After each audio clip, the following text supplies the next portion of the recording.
So it sounds like as a family or a school or a classroom adapts these practices, the communication amongst everyone enhances.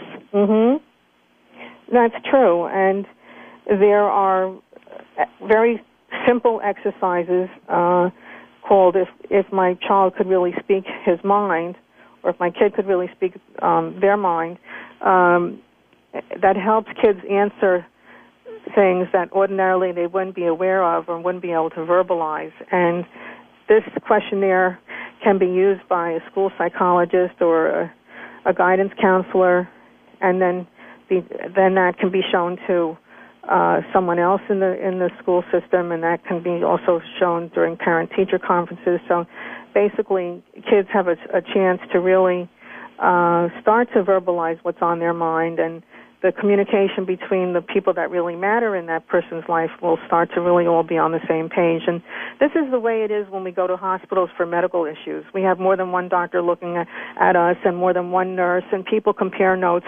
I want this to be the same parallel in mental health, that there should be a psychiatrist for medications when it's appropriate, there should be a psychologist as a therapist, and there should be a coach.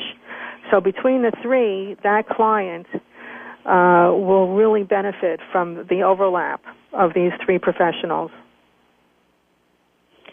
That's really wise. In the beginning of my show, I talk about a three-legged stool, and in a way, that sounds like what you've created here, the idea of this three-legged stool. And then, of course, if it's balanced, then it stands. But, of course, if it's not, then we falter. So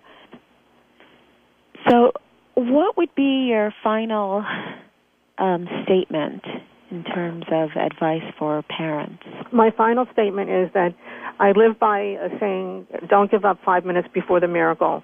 People like Michael Phelps took forever to develop.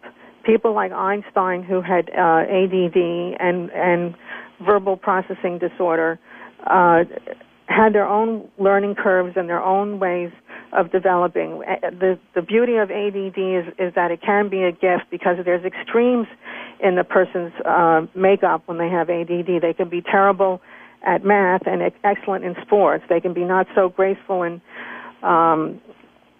great with social skills, but they can be brilliant in something that they have a love for. So the trick for parents and teachers alike is to find out what that person who's been diagnosed with ADD or ADHD has a love for, and run with that, and get a teacher to find a teacher in the school that will help your child really grow, and that person will really blossom as a result of that close relationship between student and teacher, and also a parent. And just stay very patient, and you really will jump up and down when you finally see the growth spurt that comes when you least expect it.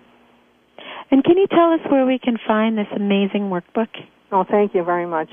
It's on my website, reachbeyond, capital ADD.com, reachbeyond, capital ADD.com. Well, thank you, Kerin, so much for being with us today. I really appreciate your input. Well, it was my pleasure, and I hope we can do it again at some later time. Absolutely. Okay, take care. Take care. This Bye-bye. is Claudine Struck, your host. Today our show has been about ADD. Is it a disorder? Is it a disease? And does it affect the family? And how it affects the family? Well, I want to thank my wonderful guests today for their wealth of information that they shared on attention deficit disorder.